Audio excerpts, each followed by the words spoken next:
آپ چاہتے ہیں کہ ہمیں شب معراج کا کوئی عمل دیں تو میں یہ عمل دے رہا ہوں، 2 نفل حاجت کے یکسوئی کے ساتھ مغرب سے فجر سے پہلے تک، مغرب سے فجر سے پہلے تک پڑھ کے سلام کے بعد اول آخر درود پاک 3 بار، اور پھر ایک وظیفہ پڑھنا ہے وجدان کے ساتھ، اور اپنی خواہشیں، اپنی ضرورتیں، اپنی مرادیں، اور یہ 2 نفل حاجت کے ہدیہ دینا ہے ان 4 اوتاد کو۔ یہ ذہن نشین رکھیے گا، لازم ان 4 اوتاد کو ہدیہ کرنا ہے جن کا تعویذات پہ نقش پہ لکھا ہوا ہے الہی بحرمت عبد الجلیل، الہی بحرمت عبد الکریم، الہی بحرمت عبد الرشید، الہی بحرمت عبد الرحیم۔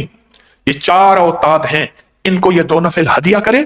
ہدیہ کرنے کے بعد کیا ہوگا؟ یہ ہستیاں آپ کے لیے دعاؤں میں لگیں گی، آپ اللہ سے وجدان کے ساتھ ایک وظیفہ پڑھیں گے، اور یہ وظیفہ انہی اوتاد کا وظیفہ ہے۔ 2 نفل حاجت، اس کا ثواب ان 4 اوتاد کی روحوں کو ہدیہ کریں، ٹھیک؟ اس کے بعد اول آخر درود شریف پڑھیں۔ اول آخر درود شریف پڑھ کے انت الہادی انت الحق لیس الہادی الا ہو، ہاں یہ وظیفہ اوتاد کا وظیفہ ہے، اور اوتاد اس وظیفے کو روزانہ لاکھوں پڑھتے ہیں، اور اللہ پاک ان کے ذریعے سے کائنات کا نظام چلاتے ہیں۔ اللہ نے دنیا کو اسباب بنایا ہے۔ اللہ کہتے ہیں فرشتوں، ایک پانی پہ معمور فرشتہ ہے تو اللہ فرشتوں کا محتاج ہے؟ نہیں، اللہ نے اپنا نظام بنایا ہے۔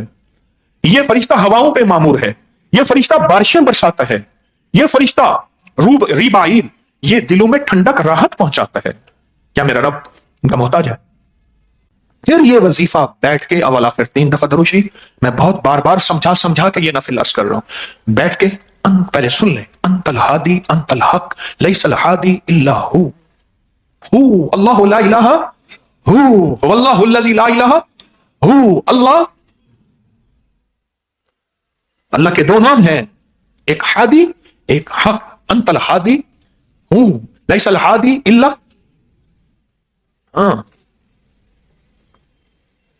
اللہ کے 2 نام ہیں، ایک ہادی اور ایک حق۔ یہ پھر وجدان سے پڑھیں، انت الہادی انت الحق لیس الہادی الا ہو، یہ وجدان سے پڑھیں، بہت وجدان سے پڑھیں، ڈوب کے پڑھیں۔ تسبیح لے لیں یا نہ لیں، پر دل سارا کا سارا اللہ کی طرف متوجہ ہو۔ 10 منٹ 20 منٹ، آدھا گھنٹہ، پونا گھنٹہ، گھنٹہ، جتنا ہو رو رو کے پڑھیں، گڑ گڑا کے پڑھیں، بھکاری بن کے پڑھیں، محتاج بن کے پڑھیں، سائل بن کے پڑھیں، منگتا بن کے پڑھیں۔ یہ جب وظیفہ کریں گے، وہ نیک ارواح جتنی بھی ہیں اور وہ اوتاد، یہ وظیفہ انہی کا ہے، یہ وظیفہ انہی کا ہے، ان کو راحت ملے گی۔ اور اس وظیفے میں ساری توحید توحید توحید ہے، اس وظیفے میں ساری طاقت ہے۔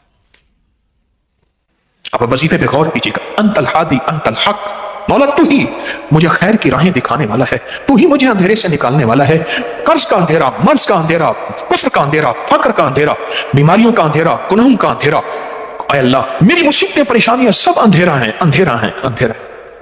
انت الہادی انت الحق، اور تجھ سے بڑا کائنات میں حق کوئی نہیں ہے، لیس الہادی الا ہو، تیرے علاوہ کائنات میں کوئی راہ ہی نہیں، کوئی راستہ نہیں، بس تو ہی تو ہے، جدھر دیکھتا ہوں ادھر تو ہی تو ہے۔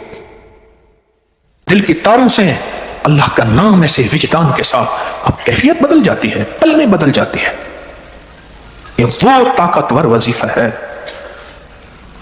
مولا تو مجھے اندھیرے سے نکالے گا، قرض اندھیرا، مرض اندھیرا، کفر اندھیرا، گمراہی اندھیرا، گناہ اندھیرا، خطا اندھیرا، علت اندھیرا، قلت اندھیرا، ذلت اندھیرا، میری ناکامیاں، میرے راستے بند، میری گلیاں بند، بے اولادی، پریشانی، میری جھولیاں نہیں بھری، مجھے سچا ساتھی چاہیے، میری بیٹیوں کا بخت چاہیے، میرے بیٹوں کا نصیب چاہیے، مقدر چاہیے، اگر نہیں ملا یہ اندھیرا ہے، اے میرا اللہ تو ہادی ہے، اندھیروں سے تو نکالے گا، اور تو حق ہے حق ہے حق ہے۔ بڑا طاقتور وظیفہ، بہت طاقتور وظیفہ۔ میرے ساتھ پڑھیں جذبوں کی کیفیتوں کے ساتھ، میرے ساتھ پڑھیں ولولوں کے ساتھ، میرے ساتھ پڑھیں دل کے دھیان کے ساتھ، میرے ساتھ پڑھیں اندر کے گمان کے ساتھ، میرے ساتھ پڑھیں اب سچی زبان کے ساتھ، میرے پاس ساتھ پڑھیں پورے جوش کے ساتھ، میرے ساتھ پڑھیں پورے جلال کے ساتھ، میرے ساتھ پڑھیں بآواز بلند، انت الہادی انت الحق لیس الہادی الا ہو، انت الہادی انت الحق ہادی الا ہو، انت الہادی انت الحق لیس الہادی الا ہو، انت الہادی انت الحق انت الہادی انت الحق انت الہادی انت الحق لیس الہادی الا ہو لیس الہادی الا ہو لیس الہادی الا ہو لیس الہادی الا ہو